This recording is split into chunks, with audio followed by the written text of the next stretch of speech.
अथ षोडश ग्रंथाः, इस प्रकार से हेडिंग हम देख रहे हैं।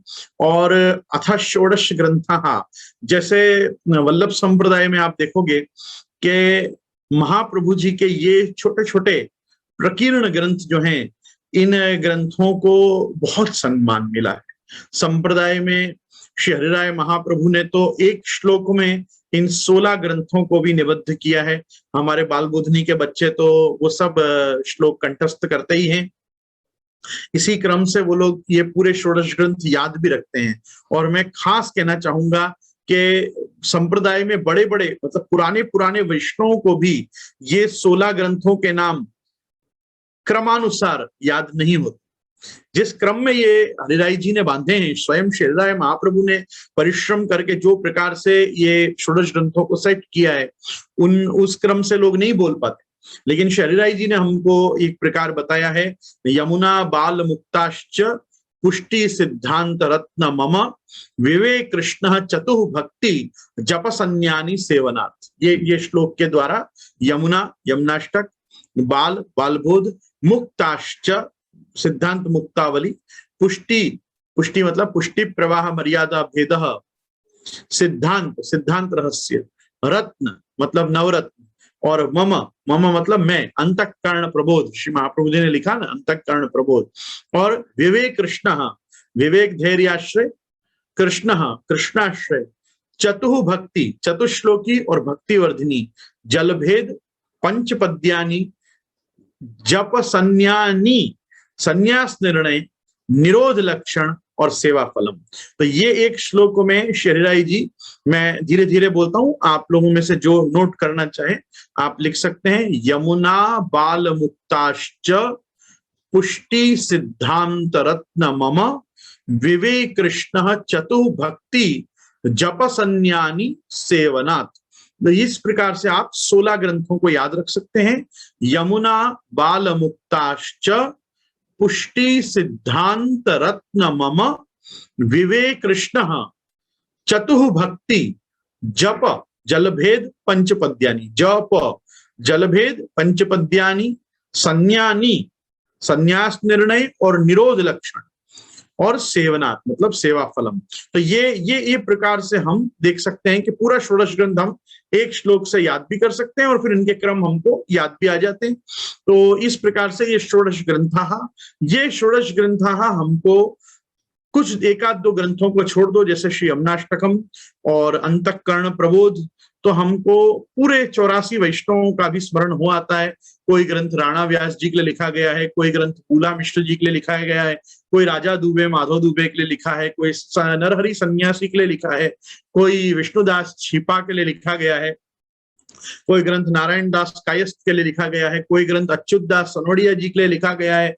तो इस प्रकार से पुरुषोत्तम जोशी सांचोरा, गोविंद दुबे सांचोरा, अलग अलग भक्तों के लिए 84 वैष्णव के में जो निर्गुण भक्त हैं, उनके प्रश्नों के या उनके संशय के या उनकी अज्ञानता के समाधान के रूप में जगत गुरु महाप्रभु श्रीमद वल्लभाचार्य चरण ने ये षोडश ग्रंथा नाम का एक ऐसा सेट, एक इस प्रकार की, मैं तो इनको केस फाइल्स बोलता हूं, कि पर्टिकुलर अलग अलग केस के जब वैष्णव महाप्रभु जी के पास अपनी समस्या, विनंती, जिज्ञासा, प्रश्नावली ये सब लेके आए और उन्होंने महाप्रभु जी के सामने जब कुछ प्रश्न रखे, तो बहुत कृपा करके आचार्य चरण ने जो समाधान रूप में ग्रंथ लिखे, जैसे स्वयं साक्षात श्री यमुना जी आप प्रकट ही हो गए, दर्शन ही दिया आपने पधार के, तो साक्षात स्तवन शुरू हो गया, नमामि यमुनाम हम सकल सिद्धि हेतुम मुदा। तो इस प्रकार के भी ग्रंथ इसमें विद्यमान हैं। और यमुनाष्टक तो अग्रेधिकार सिद्ध्यर्थम, अग्रेधिकार सिद्ध्यर्थम,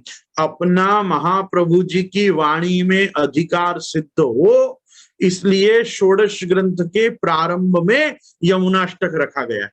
तो बहुत सारे ग्रंथ इसमें बाल बोध से लेकर, बाल बोध तो है नारायण दास कायस्थ के लिए, फिर अच्युत दास सनोडिया जी के लिए सिद्धांत मुक्तावली है, फिर उसके बाद पुष्टि प्रवाह मर्यादा भेद ग्रंथ है, सिद्धांत रहस्य तो स्वयं दामोदर दास हरसानी और कृष्णदास मेघन जो महाप्रभु जी के पास ही स्थित थे, और जब महाप्रभु जी ने पूछा दमला ते कछु सुनियो, तो हरसानी जी ने कहा कि आचार्य चरण को विनती करी कि महाराज प्रभु के वचन सुने तो सही पर समझो नहीं।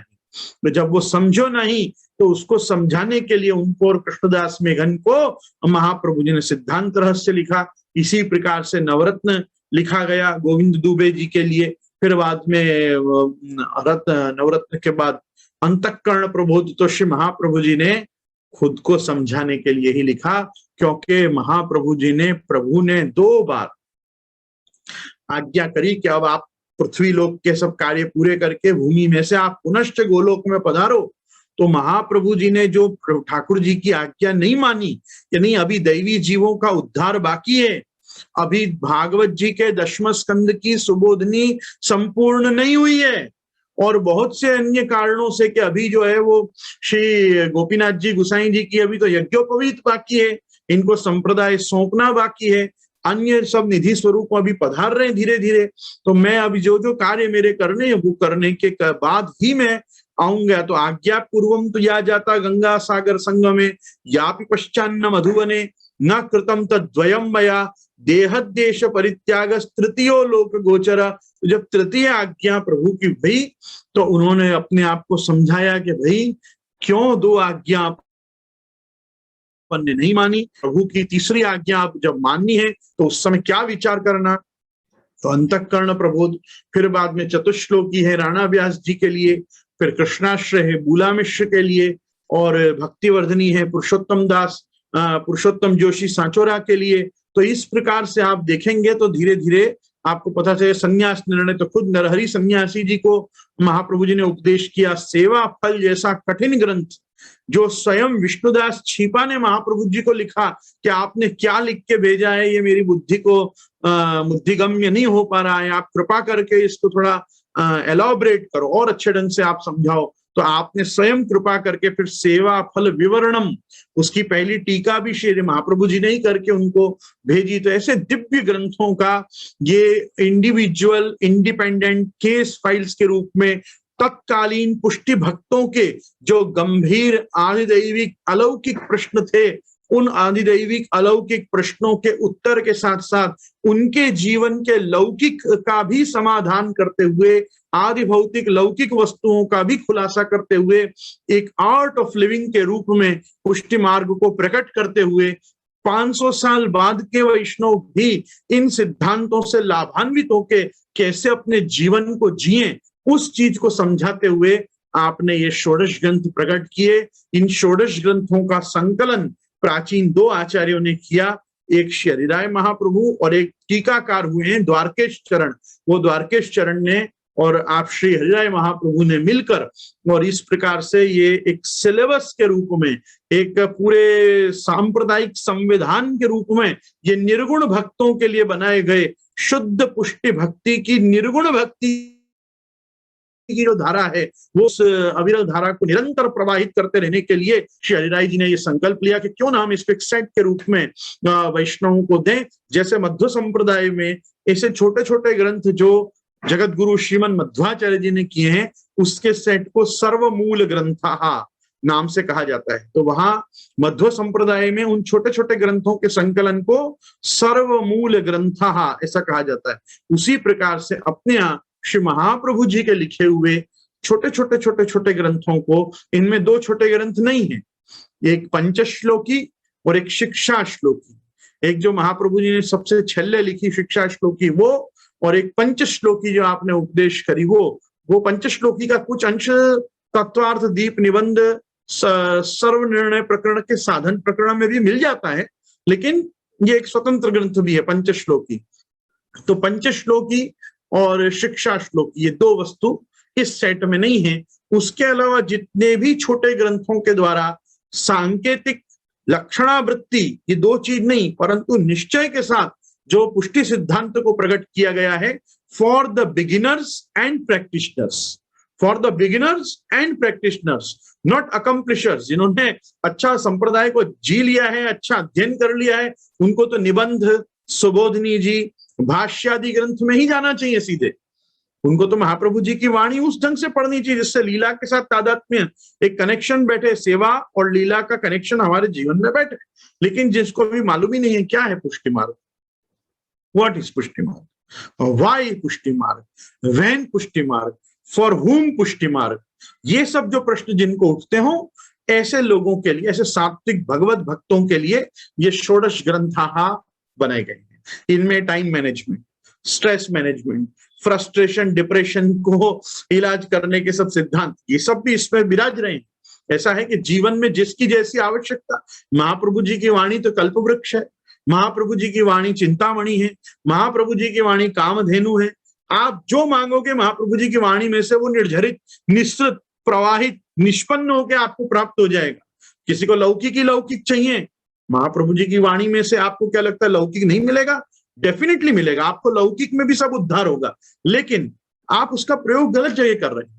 वो कार्य तो आप अपने पुरुषार्थ से भगवत कृपया भी कर सकते हैं, उसके लिए पुरुषार्थ प्रदर्शन करिए, उसके लिए भगवत कृपा आप पे है ही, इस विश्वास से आप चलिए, उसके लिए महाप्रभु जी के ग्रंथ पढ़ने की आवश्यकता नहीं है। लेकिन मान लो किसी ने किया, मैंने खुद ने जीवन में ऐसे असंख्य वैष्णव देखे हैं कि जिन्होंने भरपूर चिंता के समय नवरत्न ग्रंथ के निरंतर पाठ करके चिंता से मुक्ति पाई, लेकिन मैं आपको कहना चाहूंगा कि ये उसके लिए था नहीं। नवरत्न ग्रंथ चिंता से मुक्ति के लिए नहीं है, नवरत्न ग्रंथ के सिद्धांत को समझने से चिंता ही नहीं होती, ये चिंता ही ना हो उसके लिए है। लोग इसका प्रयोग कहां करते हैं? जब चिंता होती है तब खूब नवरत्न के पाठ करते हैं, और पाठ में बोलते यही है, चिंता कापी न कार्य निवेदितात्मभि कदापिति, चिंता कापी न कार्य निवेदितात्मभि कदापिति। अरे न कार्य तो फिर तू काय को कार्य, तो तुम क्यों करता है? लेकिन नहीं मालूम लोगों को कि हमको इसका इतर विनियोग नहीं करना चाहिए। लेकिन चलो इतना तो है कि इतर कोई भी अंड बंड या अन्य संप्रदाय के ग्रंथों के पाठ करने से कम एतन मार्गीय पद्धति से श्री महाप्रभु जी के वाणी का तो बारंबार आवर्तन कर ही रहे हैं। बस सिर्फ दुख की बात इतनी है कि वाणी क्या कह रही है वो समझे बिना वो आवर्तन में लगे हुए हैं। थोड़ा समझ लें कि ये श्री महाप्रभु जी आज्ञा क्या कर रहे हैं, तो मैं कहूंगा चिंता ही ना हो, किसी को चिंता ही ना हो। चिंतन जरूर जीवन में होना चाहिए, चिंता नहीं होनी चाहिए। चिंतन बिना तो कैसा मनुष्य, कैसा जीवन, क्या पशुवत जीवन है जिसके जीवन में चिंतन ही नहीं है किसी प्रकार का। चिंतन होना चाहिए, चिंता नहीं होनी चाहिए। तो यहाँ ये जो ग्रंथों का जो पूरा संकलन है, अथ षोडश ग्रंथा, ये षोडश ग्रंथा का सबसे पहला ग्रंथ है अथ श्री यमुनाष्टकम। क्यों यमुनाष्टकम?